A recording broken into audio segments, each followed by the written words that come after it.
Activez vos synapses. Activez vos synapses.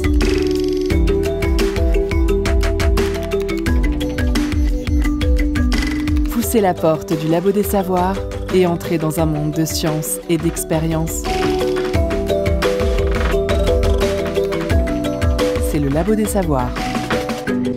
Parfois, dans les labos de recherche, on peut croiser de curieux et curieux individus. Dans leurs mains, des caméras et des micros, capturant les instants du quotidien des scientifiques et leur posant de nombreuses questions. À Nantes, des vidéastes ont poussé les portes des labos, un peu comme au Labo des Savoirs, et ont montré aux yeux de tous et de toutes la science qui s'y cache. La vulgarisation et la recherche, deux mondes qui se découvrent dans le projet Vidéo Labo. Bienvenue à toutes et à tous pour cette nouvelle émission du Labo des Savoirs en direct de la Halle 6 et en direct de la Nuit Blanche des chercheurs édition 2023. Cet événement qui rassemble science, recherche, art et expérience est organisé par Nantes Université et a pour thème cette année les vibrations. Et les labos de recherche ont vécu peut-être ce qui pourrait être un tremblement de terre par la venue en 2021 et 2022 de vulgarisateurs et vulgarisatrices scientifiques qui sont venus pointer leurs caméras et leurs micros dans les coulisses de la recherche. Faire découvrir ces projets par le biais de résidences créatives de vidéastes, c'est le but de Vidéo Labo. Et pour en parler aujourd'hui, nous accueillons 4 participants et participantes de ce projet, à commencer par Anne-Clémence Vion. Bonjour. Vous êtes docteur biologiste vasculaire et spécialiste des forces mécaniques dans le développement de l'anévrisme intracrânien à l'Institut du thorax. À vos côtés, presque, Gonzalo Ruiz. Bonjour. Bonjour.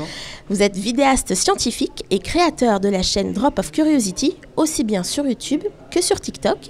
Et vous avez tous deux participé à une vidéo qui s'appelle Anévrisme intracrânien, une bombe à retardement que je vous conseille évidemment d'aller regarder, surtout si vous êtes un petit peu détendu. Avec vous aujourd'hui, Stéphane Lemoyne, bonjour. Bonjour. Vous êtes ingénieur de recherche CNRS au LPG, le laboratoire de planétologie et géosciences, spécialiste des missions d'exploration spatiale et d'imagerie spatiale, notamment à la surface de Mars. À vos côtés, pour de vrai cette fois, Étienne Ledollet, bonjour. Bonjour.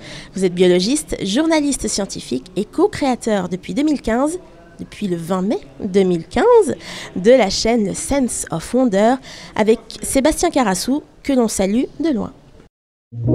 Écoutez la recherche et ses chercheurs au Labo des Savoirs. Vous avez donc tous les 4 participé à la saison 2 de Vidéo Labo, aussi bien côté laboratoire de recherche que vidéaste. Donc la première question sera d'abord pour les scientifiques autour de cette table. Pourquoi diable avoir voulu tenter une aventure de vulgarisation au format vidéo ? Anne-Clémence. Je dirais que c'est quelque chose, moi, la vulgarisation qui m'a toujours intéressée. J'aime transmettre ce que je fais, expliquer pourquoi je le fais, pourquoi c'est intéressant et qu'est-ce que ça peut apporter. Et au travers de YouTube, je voyais l'occasion de toucher une population que je ne touche pas forcément d'habitude.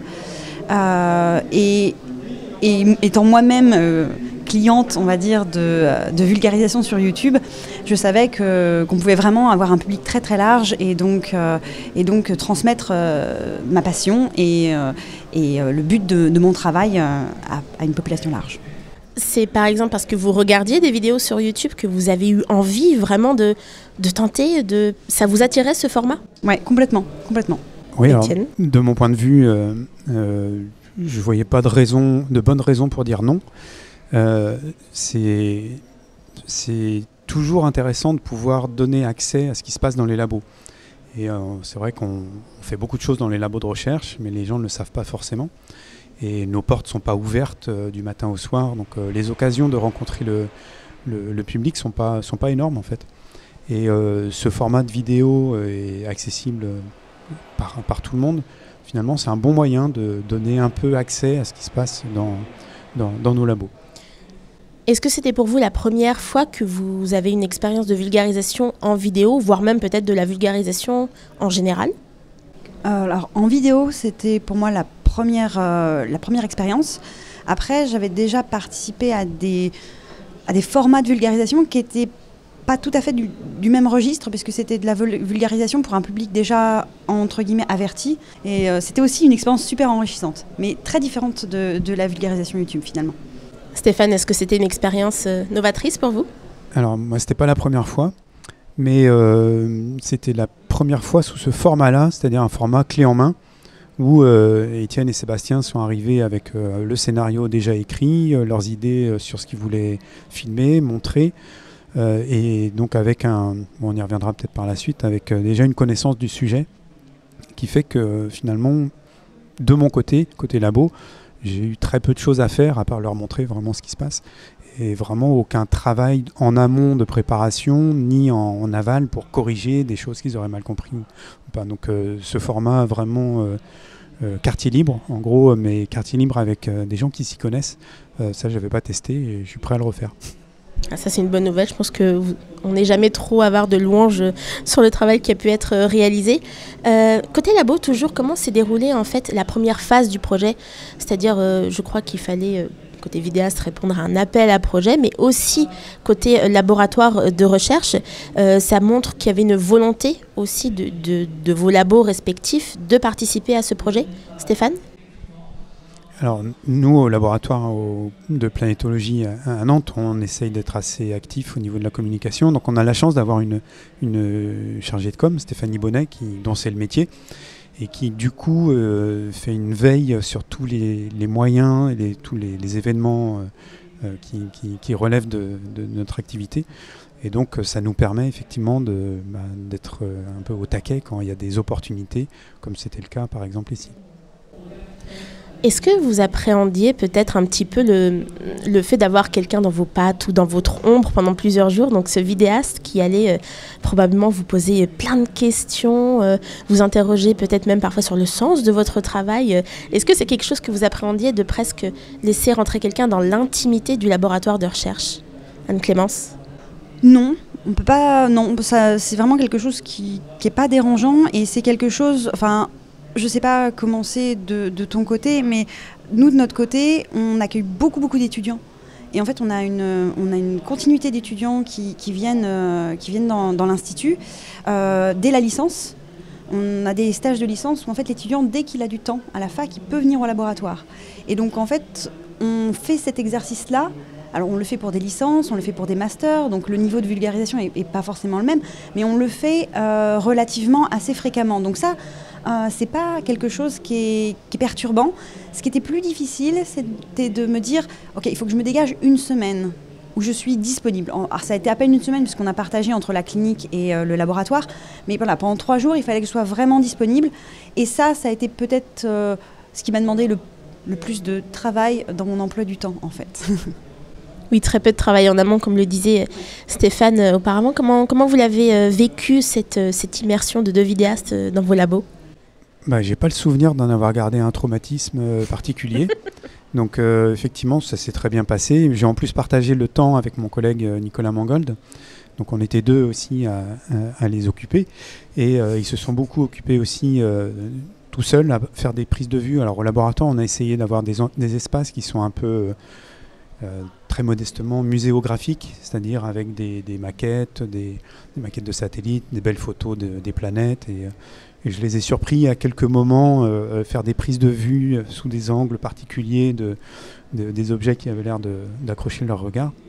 Donc en fait, ça s'est passé un peu dans la confiance, c'est-à-dire à partir du moment où on sait qu'ils vont venir filmer des choses, mais que quelque part ils vont nous montrer le résultat avant de publier sur YouTube. Voilà, il n'y a pas de crainte particulière à avoir. Donc non, je n'ai pas eu l'impression d'avoir que mon intimité a été particulièrement violée ces jours-là. C'est une plutôt bonne nouvelle. Donc les laboratoires qui deviennent des terrains d'exploration pour les vidéastes et les vulgarisateurs, est-ce que vous aviez eu l'habitude, je me tourne vers vous, de rentrer dans des laboratoires, de faire des tournages un petit peu comme ça en immersion, ou ça a été vraiment une expérience première pour vous, Gonzalo ? Alors, par rapport à toutes les vidéos qui sont sorties sur la chaîne, ouais, on n'a pas trop l'habitude de faire ça, mais c'était, on va dire, ma 3e expérience dans ce type de collaboration. J'avais fait une résidence de création de vidéos à vulgarisation scientifique au Quai des Savoirs à Toulouse, où j'avais eu une thématique qui était imposée, mais après énormément de liberté sur la création et un soutien financier pour la faire. Et après j'ai aussi fait la saison 1, donc là c'est la saison 2, donc j'ai fait les deux.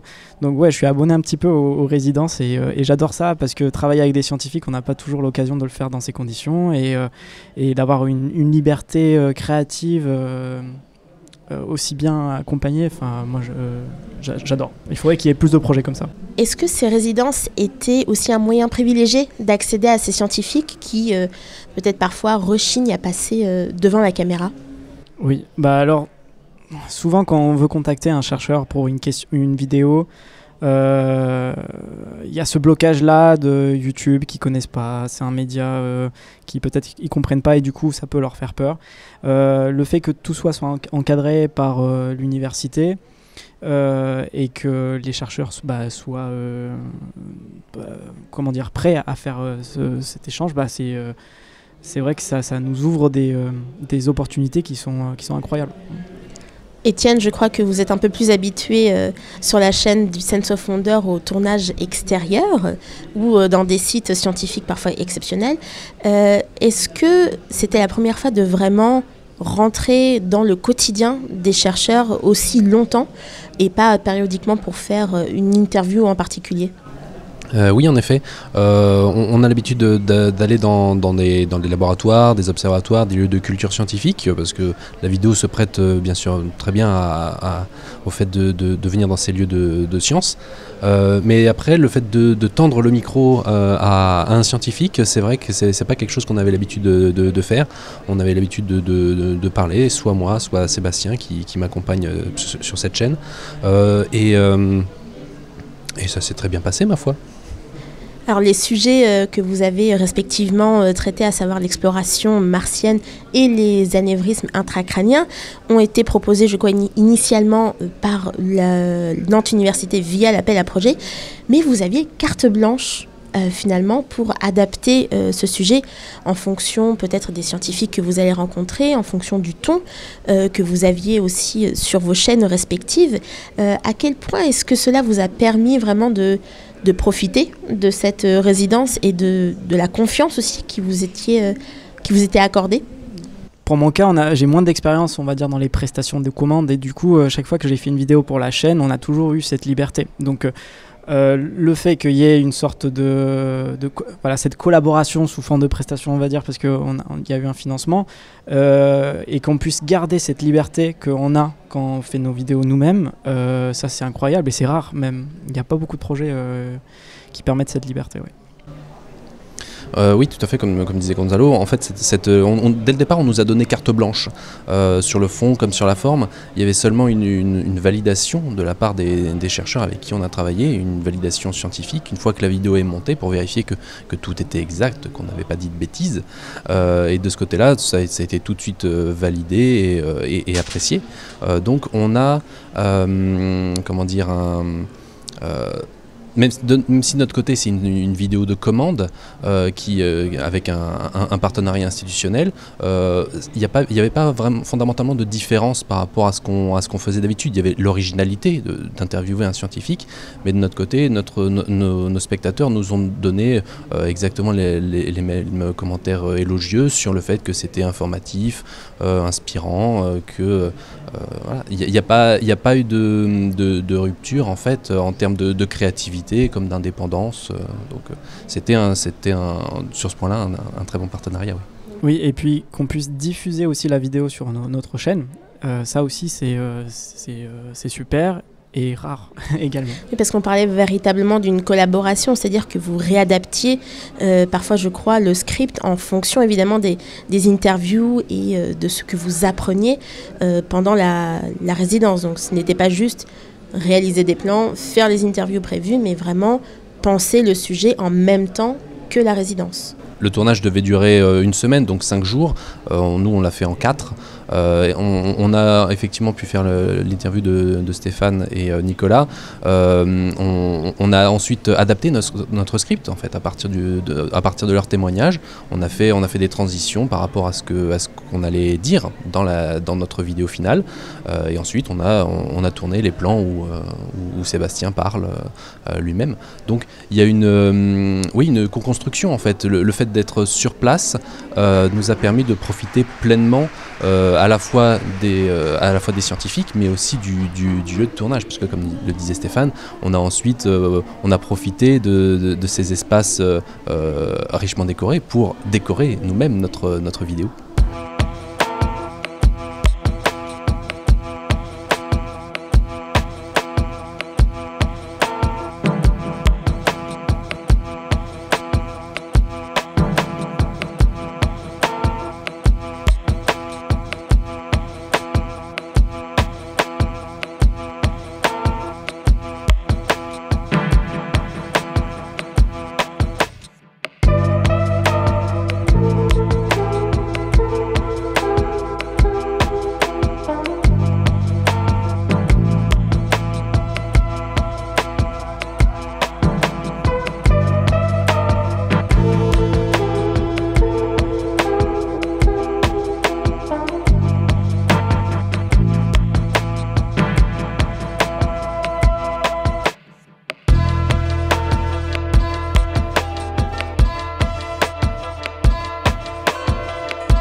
C'est bon à savoir. C'est bon de savoir. C'est le Labo des Savoirs. Vous venez d'écouter Quiet Corners of My Mind de Romaré, on va dire. Et nous sommes au Labo des Savoirs, caméra au point dans les labos de recherche avec nos invités Anne-Clémence Vion, Gonzalo Ruiz, Stéphane Lemouelic et Étienne Ledelay. Et celui qui était vraiment caméra au point, c'était Gonzalo, avec sa chaîne Drop of Curiosity, qui a pu tourner non seulement dans plusieurs lieux de l'Institut du Thorax, mais aussi carrément dans une salle d'opération. Vous avez rencontré du coup beaucoup de personnels différents dans ces laboratoires de recherche, de situations différentes, parce qu'il n'y avait pas que de la recherche fondamentale, il y a aussi beaucoup de recherche clinique. Gonzalo ? Oui, tout à fait. D'ailleurs, la visite du bloc opératoire n'était pas du tout prévue. Donc nous on avait un planning de tournage où on devait faire l'interview de Anne-Clémence, regarder, que tu nous expliques les recherches, et on nous a dit il y a une patiente qui se fait opérer pour un anévrisme, est-ce que ça vous intéresse ? Et du coup avec mon caméraman Tom, on est allé et ça nous a pris toute la matinée pour faire ça.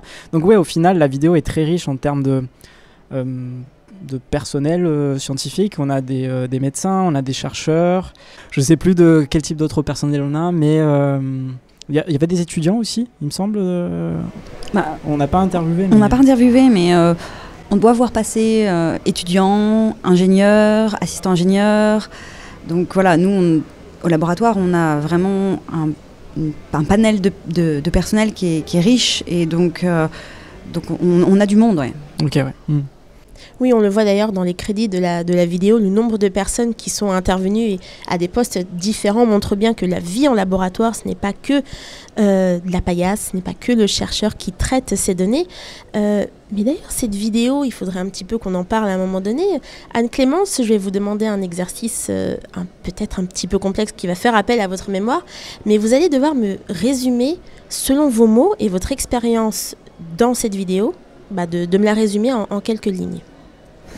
Et Gonzalo va faire exactement la même chose, mais de son côté de vidéaste. Je me prépare. Voilà, il a le temps de réfléchir. Préparez-vous. Il a commencé par venir au laboratoire. On a passé un peu de temps à discuter. On s'est assis vraiment dans le laboratoire. On a pu boire un café en même temps qu'on discutait. On a choisi de se mettre plutôt côté labo, parce que ça permettait de voir un peu l'environnement dans lequel on est au quotidien. Et puis très vite, je l'ai embarqué avec moi pour lui montrer techniquement ce que je faisais.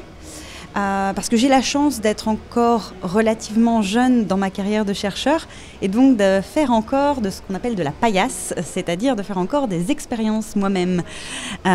Chose qui s'amenuise avec le temps et avec la prise de responsabilité malheureusement. Et donc du coup j'ai pu l'emmener avec moi en salle de culture, là où on a les cellules qu'on utilise pour nos expériences. J'ai pu l'emmener avec moi au microscope pour aller voir les cellules. Et donc, après avoir fait tout ce petit tour, on a pu rediscuter à nouveau. J'ai essayé d'être claire et de ne pas parler trop vite, mais je crois que j'ai quand même parlé trop vite. Non, c'était très bien. Et puis après avoir fait cette partie, on va dire, côté science, côté fondamental, eh bien, je l'ai confié à Stéphanie et qui l'a emmené à l'hôpital et où il a pu rencontrer l'équipe clinique en fait qui traite les patients qui souffrent d'anévrisme. Et pour nous, côté scientifique, c'est vraiment quelque chose qui est super important, cette communication avec les cliniciens, parce que c'est ce qui nous apporte du concret. Et c'est ce qui nous permet de voir, de réaliser ce qui est important dans notre recherche, ce qui sert vraiment pour le patient et pour le médecin. Donc on a vraiment cette interaction. Et pour Gonzalo, je pense que c'était très important aussi de voir cette partie-là. Et pour les personnes qui ont vu la vidéo, c'était aussi important de voir cette partie-là pour arriver à conceptualiser le pourquoi c'est important de faire notre recherche. Donc je pense qu'avec ce fonctionnement-là, on a réussi à avoir quelque chose qui était cohérent et qui couvrait l'ensemble du sujet. Et voilà, je pense que ça résume assez bien l'expérience, en tout cas de mon côté. Ça résume plutôt bien l'expérience. Gonzalo, je vais vous demander donc de résumer en quelques mots le sujet de recherche que vous avez traité dans la vidéo. Oui, alors le sujet de recherche qu'on a traité dans la vidéo... Alors nous on a parlé des anévrismes et au début de la vidéo on commence par les ruptures d'anévrisme pour justement arriver à essayer d'expliquer comment se forment les anévrismes et on est parti de quelque chose de très clinique au départ pour arriver à quelque chose de cellulaire voire moléculaire en fin de vidéo. Et comme tu l'as dit, on voulait vraiment faire ce cheminement de partir d'un problème de société pour ensuite arriver à la cellule, à la molécule bien précise. Même exercice désormais pour Stéphane. Un résumé en quelques mots de l'expérience que vous avez vécue vous personnellement au sujet de Vidéo Labo et de cette résidence de vidéaste avec Étienne et Sébastien. Alors moi j'ai pas pu les amener en salle clinique parce qu'on n'avait pas de patients sous la main. Donc je me suis contenté de leur raconter ce que l'on faisait au laboratoire sur certains aspects. C'est un petit aspect de la recherche. Au laboratoire, on fait énormément de choses, mais sur un aspect qui concernait l'étude de la surface de Mars, notamment avec les rovers, donc ces véhicules mobiles de la taille d'une voiture qui se baladent depuis bientôt 10 ans maintenant pour le rover Curiosity.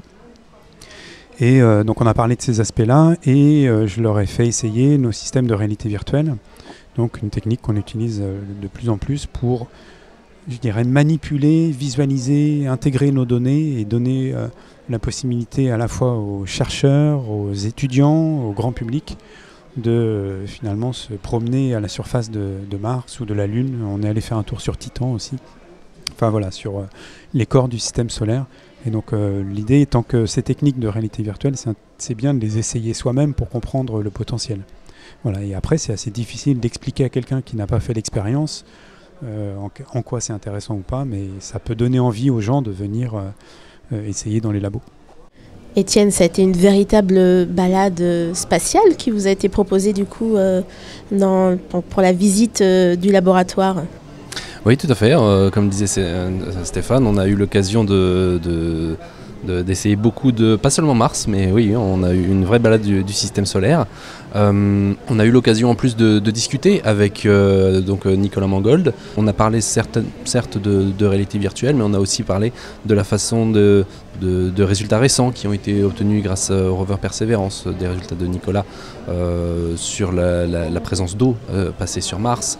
On a parlé de la façon dont les chercheurs choisissent au fur et à mesure de la progression du rover, utilisent les photos qui sont autour pour adapter l'itinéraire en fonction des points d'intérêt qui sont découverts progressivement.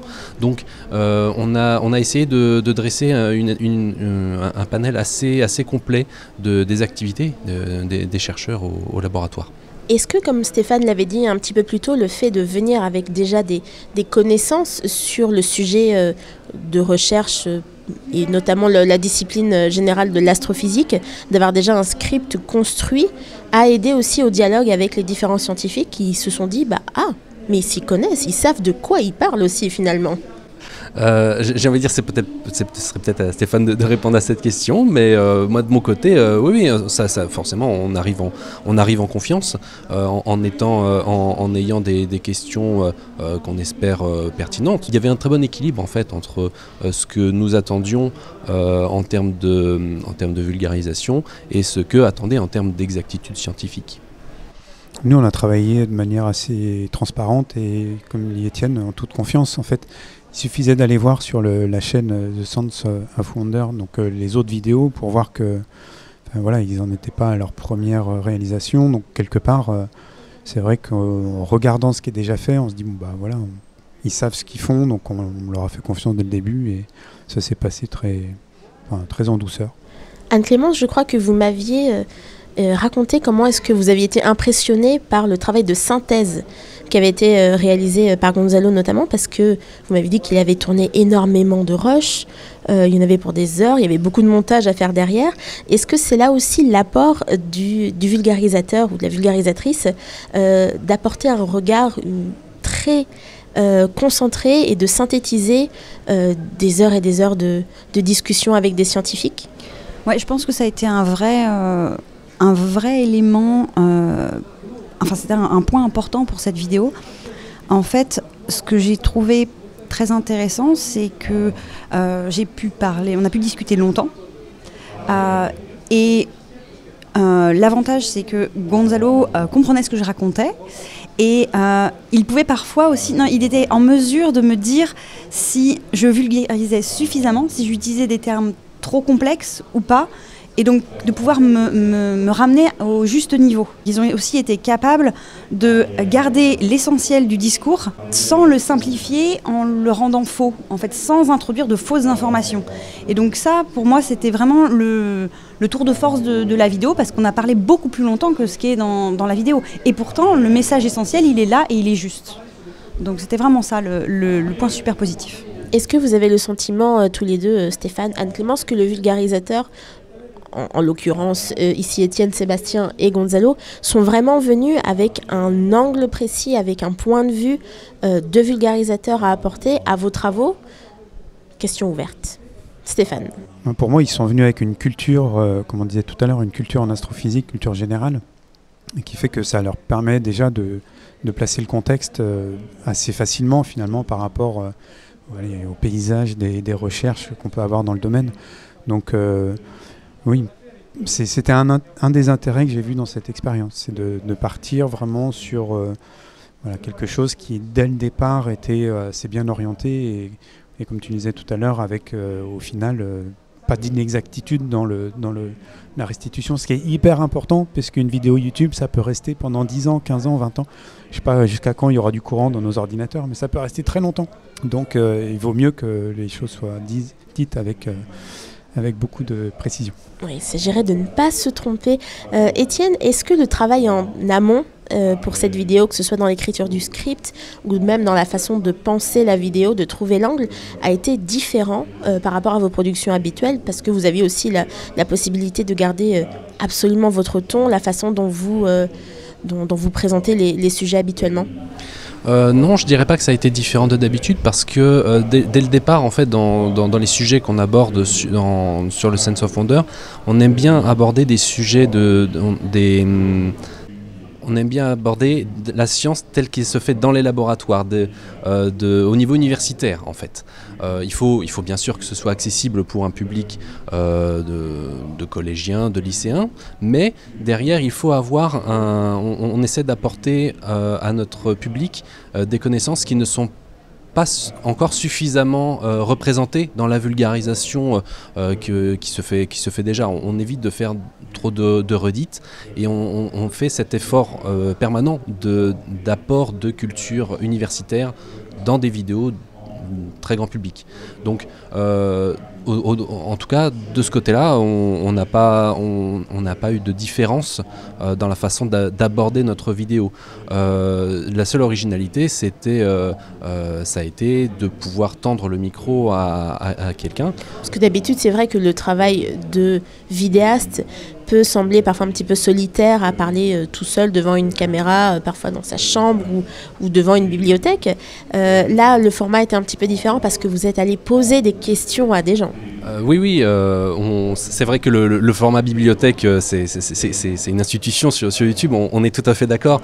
Je trouve que c'est bien de pouvoir rompre en termes de cadre, déjà, effectivement, mais aussi en termes de sujet, de pas faire de la redite, de pas se baser uniquement sur dire ah tiens, il y a tel sujet qui est particulièrement connu, qui marche particulièrement bien sur YouTube, et d'aller directement à des sujets de recherche très très pointus, certes, mais qui participent qui ont intérêt en fait à rentrer dans la culture populaire générale.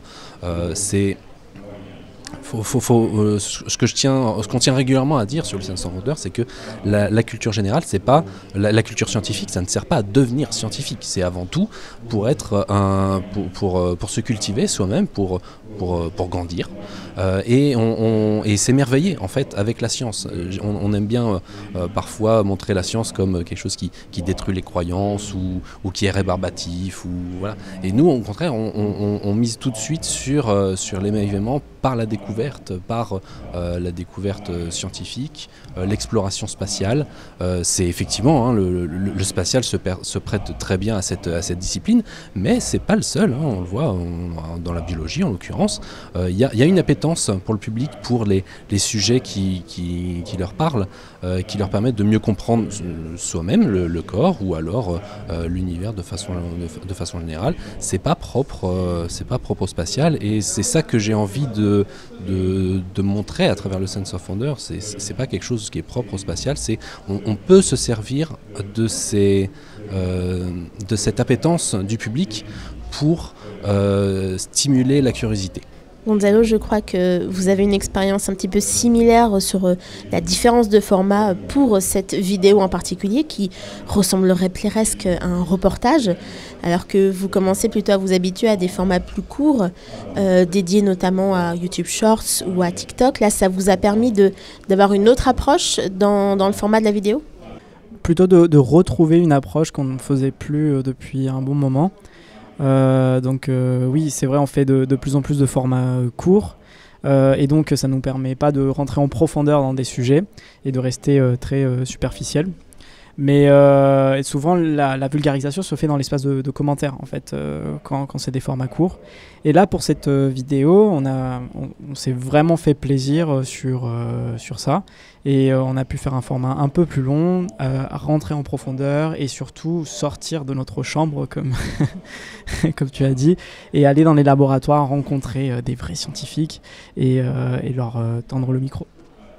Anne-Clémence, Stéphane, est-ce que le passage de ces vidéastes a changé quelque chose dans votre pratique en tant que scientifique? Peut-être dans la façon dont vous présentez vos sujets de recherche, la façon dont vous avez peut-être envie de continuer de la vulgarisation ou de tester d'autres choses? Alors comme ça, j'ai envie de dire que ça n'a rien changé. Mais peut-être aussi parce que j'avais un certain attrait pour ça de base. Et donc en fait finalement c'est quelque chose que j'ai adoré faire, que je referais volontiers. Et avec le même format, avec un autre format, c'est quelque chose que en fait on voit la patte du youtubeur sur notre sujet de recherche. Et en fait des fois je m'interroge moi-même en me disant si ça avait été quelqu'un d'autre, ça aurait ressemblé à quoi? Avec le même sujet de départ. Et ça, finalement, c'est ça qui est quelque part qui est intéressant. Et puis pouvoir vulgariser sous d'autres formats, c'est quelque chose qui, bien sûr, m'intéresse. Mais je dirais pas que cet événement-là, en tout cas, a favorisé cet attrait que j'avais déjà, en fait. Stéphane ? Oui, moi j'ai beaucoup apprécié, mais avec tout le respect que je dois à Étienne et Sébastien, ça n'a pas changé ma vie non plus. Et ça le fera peut-être, hein, la vidéo est encore en ligne, donc on ne sait jamais. Mais à part ce que je disais à Étienne, c'est à part quelqu'un que je n'ai pas vu depuis 20 ans qui a mis un commentaire « Salut Stéphane », je trouvais ça rigolo. Non, pour moi ça fait partie aussi de notre métier quelque part, le fait de communiquer. Voilà, dans un labo de recherche au CNRS ou à l'université, la partie diffusion du savoir et puis communication vers l'extérieur, moi je considère que ça fait partie de notre fonction aussi. Et là c'est un excellent vecteur qu'on nous offre. Et donc ça s'inscrit dans quelque part une multiplicité de vecteurs possibles pour communiquer sous forme de conférences, de vidéos, de rencontres, d'ateliers. Donc c'est un moyen qui pour le coup marche bien, mais c'est un moyen qui est mis à notre disposition. Donc moi je l'ai vu comme ça en fait.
Éveillez vos neurones.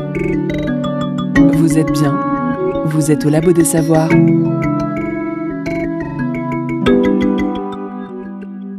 Vous Vous êtes toujours à l'écoute du Labo des Savoirs après avoir écouté Winners de Young Gun Silver Fox. Et nous sommes toujours en compagnie de Anne-Clémence Vion, Gonzalo Ruiz, Stéphane Lemouelik et Étienne Ledonné. Alors, cher Stéphane, chère Anne-Clémence, quelle a été la réception pour vous de ces vidéos une fois que vous les avez vues tourner, mises sur YouTube auprès de vous, auprès de vos proches? Est-ce que vous avez reconnu votre projet de recherche? Est-ce que vous êtes vous-même reconnu dans ces vidéos? Anne-Clémence. Je dirais que la première impression quand moi j'ai regardé la vidéo, c'est que je me suis dit que je parlais vraiment trop vite. Les gens me le disent, je leur dis mais non, mais si.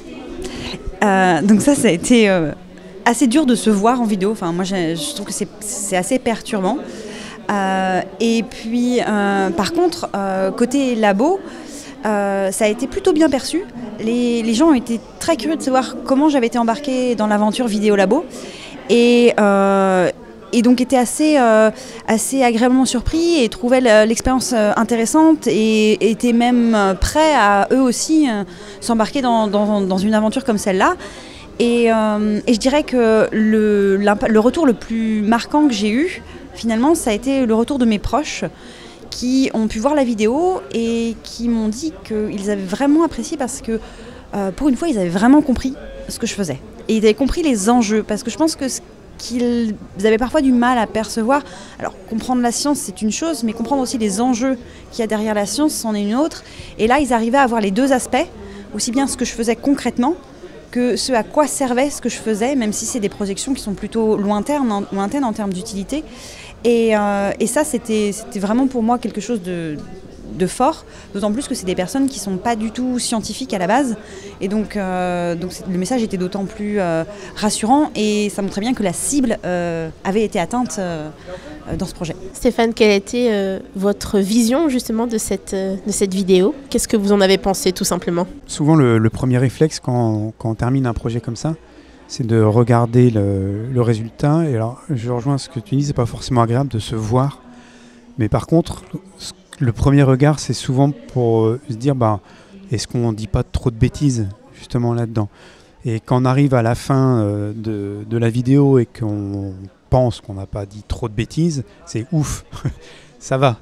Et voilà, il n'y a rien de compromettant, donc tout va bien. Et voilà, donc le premier regard pour moi, c'est un peu, mais c'est pas spécifique à cette vidéo, c'est un peu ça. Donc, et là, après, effectivement, une fois qu'on arrive au bout, là, c'est plutôt agréable parce qu'on se dit tiens, ça va être un support de communication potentiellement intéressant pour expliquer en quelques minutes ce qui se passe dans nos murs en fait. Donc un retour et une expérience plutôt positive vécue côté laboratoire de recherche. C'est des labos qui travaillent depuis déjà de nombreuses années avec les centres de culture scientifique ou des structures d'éducation populaire pour faire de la médiation. Est-ce que ces nouveaux, entre guillemets, médiateurs qu'on va appeler les vulgarisateurs et les vulgarisatrices, dont les vidéastes, sont un élément supplémentaire ou complémentaire de la médiation scientifique auquel vous êtes habitués? Oui, pour moi, clairement, c'est des vecteurs qui sont essentiels de nos jours. Et si on veut toucher du monde, justement, essayer d'avoir un peu d'impact dans notre communication, on va toucher plus de monde avec une action comme celle-là qu'en venant à la Halle 6 le soir à la nuit des chercheurs si c'est pas filmé. Donc voilà, je pense que c'est complémentaire. Voilà, c'est des outils complémentaires. Je ne dis pas que ça ne sert à rien de venir rencontrer les gens. Venez aux événements de culture scientifique, on en a besoin. Non, mais tout ça, c'est complémentaire. C'est des choses qui vont ensemble. Donc, il y a un côté pérenne sur ces vidéos. Voilà, c'est en ligne. Les gens qui ne sont pas là un jour J peuvent voir ça quand ils en ont marre de regarder les Marseillais à la télé. Et voilà, donc pour moi, ça crée du fond documentaire utile, avec du contenu scientifique, et je pense qu'on a besoin dans nos sociétés d'avoir du contenu scientifique à disposition facilement. Donc ça participe de cet effort. Clémence, Anne-Clémence. Je voudrais rajouter un petit point, c'est qu'en plus j'ai l'impression, alors peut-être parce que moi dans mon entourage on est très sensible à ces formats de vulgarisation scientifique sur YouTube et qu'on regarde peu la télé, mais en fait j'ai l'impression que c'est aussi un nouveau média de communication pour les plus jeunes, et qui finalement se détourne de la télé en en format classique, on va dire, et qui s'intéressent vont plus facilement vers YouTube, puisqu'ils vont pouvoir cibler ce qui les intéresse. Et donc, s'ils ont un fort intérêt pour la biologie, ils vont pouvoir aller regarder certaines chaînes, pour la physique, etc. Ils vont pouvoir vraiment aller chercher l'information qu'ils veulent. Et du coup, il y a toute cette jeunesse, entre guillemets, qui est là et qui, du coup, découvre des choses, découvre la science et voit la science telle qu'on l'a fait. Et qui se rend compte que on est loin des clichés, en fait. Et vous parlez de la télé, mais si on enlève Arte, France 5 et Science et Vie TV pour les plus motivés, excusez-moi, mais en science, il ne reste rien.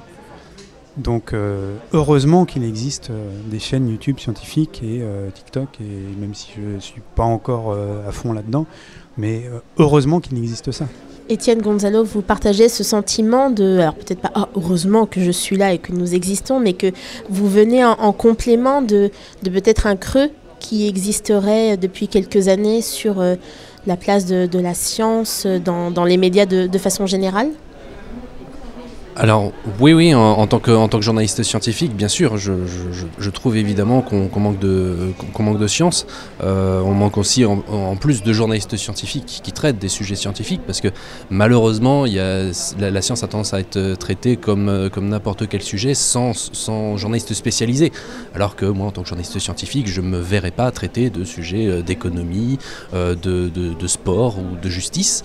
Donc c'est important d'avoir des journalistes scientifiques et justement d'avoir aussi d'autres, pas juste plus de science dans les médias, mais aussi d'avoir d'autres médias de science qui s'adressent différemment à un public. Et justement sur YouTube, je suis pas juste fier de ma chaîne, mais juste en fait fier vraiment de tout l'environnement culturel qu'on a créé depuis, donc en gros... je dirais que le YouTube francophone a commencé en 2014, en gros, donc 2014-2015. Depuis, il y a tout Stéphane parlait de fonds documentaires, c'est vraiment ça, je trouve en fait une culture encyclopédique qui est accessible à chacun qui souhaite se faire sa propre culture scientifique. Je trouve que c'est compliqué en fait lorsqu'on rentre du travail le soir de se dire tiens, je vais me faire un livre de vulgarisation d'astrophysique. Tout le monde n'a pas forcément la foi de faire ça. Par contre, se dire tiens, je vais prendre 30 minutes pour regarder une vidéo de vulgarisation sur un sujet qui m'intéresse. Ça, c'est quelque chose qui est beaucoup plus accessible et en fait, on touche un très grand public à chaque fois. Moi, ce qui me plaît par rapport à YouTube, c'est quand on voit les chiffres que représente le nombre de vues, pas juste au moment de la sortie de la vidéo, mais vraiment sur le temps long. On se dit que par exemple, nos premières vidéos, elles ont fait dans les 500 000 vues. On se dit, si on essaie de réduire ça, par exemple, à une salle de cours, le nombre de personnes qu'on touche est énorme, ou même par rapport à un article de journal. Il y a... Le temps qu'on investit dans nos vidéos, je trouve qu'il est très vite rentabilisé par rapport à la puissance en fait d'Internet, le fait de rendre cette culture accessible, de jeter une bouteille à la mer comme ça, quand on voit les retours qu'on a, c'est dingue. Gonzalo, vous avez ce sentiment aussi, cette volonté presque de vouloir investir de nouveaux médias et peut-être dans l'avenir ceux qui existent déjà pour remettre de la culture scientifique et en parler différemment ? Oui, tout à fait. De toute manière, c'est beaucoup en train d'évoluer tout ça, de comment on communique, comment on vulgarise les sciences, quel type de format, des formats longs, des formats courts, est-ce que sur TikTok, est-ce que sur YouTube. Mais ce que j'aime bien avec ces médias, c'est que on rentre un peu dans l'intimité des gens. C'est-à-dire que si on regarde un reportage Arte, ça va être programmé à une heure fixe, on est devant la télé, dans le salon. Alors que nous, moi quand je regarde les heures de vue sur mes vidéos, c'est souvent le soir, donc vers minuit, 1h du matin. Donc c'est souvent des jeunes qui peut-être n'arrivent pas à dormir et qui regardent des vidéos comme ça de vulgarisation parce qu'ils veulent savoir un peu plus sur comment fonctionne le cerveau, le comportement humain. Et on a déjà même eu des retours où en fait ils nous regardent dans les toilettes. Donc rentrer à ce point dans l'intimité des gens, voilà, c'est pas quelque chose que la télé peut faire. Alors, avant d'investir vos toilettes, déjà en 2020, il y a eu l'expérience des connecteurs, des résidences de vidéastes dans 4 centres de culture scientifique en France, qui étaient portés par l'AMSTI, et dont le but était de créer des ponts et de favoriser le partage d'expériences. Le projet a fait des petits, donc avec Vidéolabo, et aussi des expériences similaires au Quai des Savoirs à Toulouse, peut-être d'autres universités à venir. Gonzalo, vous avez également participé, vous l'avez dit plus tôt, à cette résidence de vidéastes au Quai des Savoirs. Est-ce que vous avez le sentiment que, tout simplement, ça va continuer, que les labos de plus en plus ont envie de se tourner vers ces vulgarisateurs et vulgarisatrices et de s'essayer à d'autres formats de médiation scientifique ? Oui, tout à fait. Je vois que cette volonté de communiquer différemment et de toucher de nouvelles audiences, c'est un peu contagieux et les universités se regardent les unes les autres en disant « Ah, ils ont fait ça, c'est super, il faudrait qu'on fasse pareil ».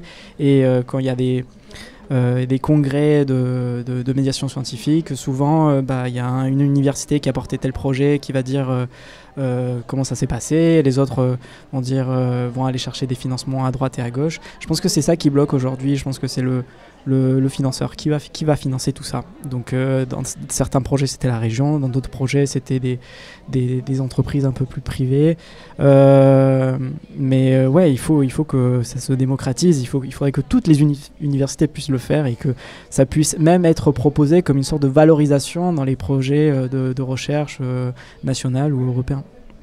Stéphane, Anne-Clémence, vous avez le sentiment aussi que c'est quelque chose qui pourrait perdurer dans les laboratoires de recherche. Vous êtes, je crois, partant pour réitérer l'expérience, bouteille à la mer est lancée. Est-ce que ça a apporté des choses vraiment respectivement dans vos laboratoires de recherche que vous avez réussi à valoriser auprès de vos collègues ou même auprès de vos financeurs dont on parlait juste avant ? C'est quelque chose qui fait partie de nos tâches en fait. Ça fait partie de notre travail. Et donc c'est quelque chose que forcément on remonte, on informe notre employeur. Donc pour tous les deux c'est le CNRS. On informe nos employeurs de ce qu'on fait en termes de communication grand public, en termes de vulgarisation. Donc forcément c'est bénéfique, ça fait partie de notre travail. Pour nous, ce qui est intéressant aussi, c'est de bénéficier de tout le réseau. Là, si on fait une vidéo, si nous au labo on fait une vidéo comme ça, finalement je termine, même si tu as retrouvé ton idée. Si on fait une vidéo comme ça, déjà ça va nous prendre beaucoup de temps. Et si on poste cette vidéo sur la chaîne YouTube de notre labo, on va toucher quelques centaines de personnes. Voilà, alors que si c'est intégré à une chaîne YouTube comme le Sons of Wonder qui a déjà pas mal d'abonnés, qui fait tout un travail de buzz autour de ces vidéos, et ben potentiellement le travail, le temps passé et le message qu'on veut faire passer passera bien mieux par ce canal que si on l'avait fait par notre petit canal au niveau du lab. Oui, ce que je voulais ajouter aussi, c'est que je pense que c'est quelque chose qui va être de plus en plus présent et de plus en plus pérenne, parce qu'il faut imaginer aussi que dans les laboratoires, il y a de plus en plus de jeunes, entre guillemets. C'est pas qu'il y a de plus en plus de jeunes, mais c'est que les jeunes d'hier arrivent à être chercheurs aujourd'hui, à être ingénieurs aujourd'hui.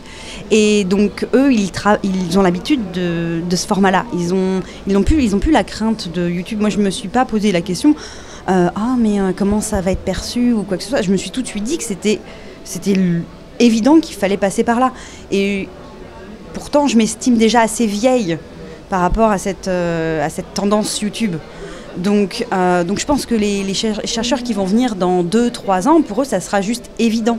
Est-ce que vous pensez, question ouverte pour terminer cette émission, que de plus en plus, il y aura une place pour ces indépendants de la recherche, qu'ils fassent de la vidéo, qu'ils fassent aussi peut-être des BD, du dessin, du podcast, et que c'est vraiment des expériences et des compétences complémentaires qui peuvent apporter de la communication, qui peuvent apporter présenter des projets de recherche dans les laboratoires ? Moi, j'aurais tendance à dire oui, parce que c'est quelque chose qu'on voit avec nos étudiants. Aujourd'hui, je vais faire un vieux cliché, mais je dirais qu'il y a 15 ans, les étudiants qui s'engageaient dans une thèse, la plupart du temps, derrière, c'était pour devenir chercheurs. Aujourd'hui, ce qu'on voit, c'est que les étudiants qui sont en master, qui sont en thèse, ils se posent des vraies questions sur ce qu'ils veulent faire avec leur diplôme. Et en fait, on n'en a plus autant qui sont vraiment dans le cadre classique de master, thèse, chercheur. Et on a beaucoup d'étudiants qui vont se tourner vers la communication, vers le journalisme. Donc on n'est pas encore rendu à des étapes où les étudiants se tournent vers de la BD, directement de la vulgarisation type YouTube. Mais on voit un éclectisme dans les étudiants qui n'existait pas autant avant. Donc je pense que c'est quelque chose qui va vraiment, vraiment trouver sa place. Oui, ça peut faire partie des débouchés. C'est complémentaire pour moi, ce type d'application. Par contre, ça ne se fait pas forcément dans un parcours. J'imagine la démarche peut être, dès le départ, quelqu'un qui va être sur des pratiques plutôt artistiques et qui va s'intéresser à la science et qui va développer des talents d'illustrateur, mais en étant très bon connaisseur de l'astrophysique et du coup fait des illustrations extrêmement précises. Et nous, on a besoin de ça, d'avoir des visuels qui font rêver, même pour les problèmes du cerveau, des visuels qui font pas peur. Donc c'est très utile. Ça serait super si on pouvait avoir ça au CNRS aussi, des gens qui soient... moi, quand je suis arrivé au labo, on avait quelqu'un qui était illustrateur, son boulot, c'était de nous aider à faire les figures, les posters, les machins. Ce type de poste a disparu. On a de moins en moins de ressources pour faire de plus en plus de choses, comme beaucoup de gens. La bonne nouvelle, c'est qu'avec la retraite qui recule, on a de plus en plus de temps pour le faire. Mais quand même, il y a des types de postes qui disparaissent et qui pourtant sont des postes à valeur ajoutée. Si vous prenez à la NASA, ils mettent plus de billes que nous sur la communication vers le grand public. Ils font des trucs extraordinaires. Mais ils ont des gens qui sont payés pour faire ça, des artistes qui sont embauchés et qui font les visuels et des choses comme ça. Donc c'est toute une culture en fait qu'il faut mettre en place. Oui, de mon côté, je dirais qu'au départ, il y a aussi une recherche de la part du public de davantage de vulgarisation scientifique. Ça s'est vraiment installé sur YouTube ces dernières années, ça s'est même solidifié. Et en fait, il y a, je dirais, on arrive aussi depuis environ 7 ans que ça a commencé, on arrive à des scientifiques, je dirais des scientifiques qui ont commencé par de la vulgarisation scientifique sur YouTube, qui ont eu accès à ces formats-là, qui connaissent la plateforme, qui connaissent les vidéastes et qui vont plus facilement aller soit se tourner directement vers eux, soit se dire mais en fait, moi, mon expérience professionnelle me fait que peut-être aussi, moi aussi, à mon tour, je pourrais créer une chaîne, soit sur YouTube, soit sur TikTok, il y a plein de formats différents, du podcast aussi. Donc, on pourrait, je pense que déjà, d'un côté du public, on devrait continuer de voir davantage de création, mais aussi du côté des institutions, de reconnaître que ça peut répondre à leurs besoins, en fait, d'accéder à un public. Pas juste de développer, comme disait Stéphane, la chaîne YouTube du laboratoire, mais vraiment de toucher le public des vidéastes en créant des collaborations comme Vidéo Labo, donner en fait la liberté de ton, en fait, la liberté de création aux vidéastes qui s'adressent directement à leur public. Le public est familier avec le vidéaste. Je pense que les institutions vont aller davantage vers les vidéastes et notamment en termes financiers, parce que j'ai vu, je crois que ça doit être il y a 2 ans, je dirais, quelque chose comme ça, il y avait une clause maintenant dans les ANR, les appels de recherche, qui encourage, qui oblige d'ailleurs à donner un certain pourcentage dans la communication des sujets de recherche auprès du grand public. Donc les vidéastes peuvent tout à fait rentrer dans cette case-là pour la communication des institutions, pour parler de ce qui se fait dans les labos.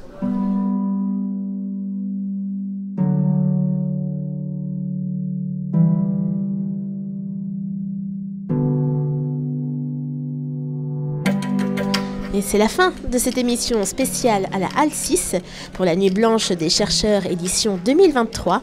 Merci à nos invités Anne-Clémence Vion, Gonzalo Ruiz, Stéphane Lemouelik et Étienne Ledelay. N'hésitez pas à jeter un œil à leurs vidéos produites pour Vidéo Labo. Et c'est une émission préparée et animée par Dounia Saez avec Sophie Potvin à la réalisation. Et on salue et remercie également Lucie Del Campo pour avoir mené avec brio le projet Vidéo Labo. Quant à nous, retrouvez-nous sur labodessavoir.fr et vos applications de podcast, ainsi que les réseaux sociaux pour nos actualités. On vous dit à la semaine prochaine pour une nouvelle émission.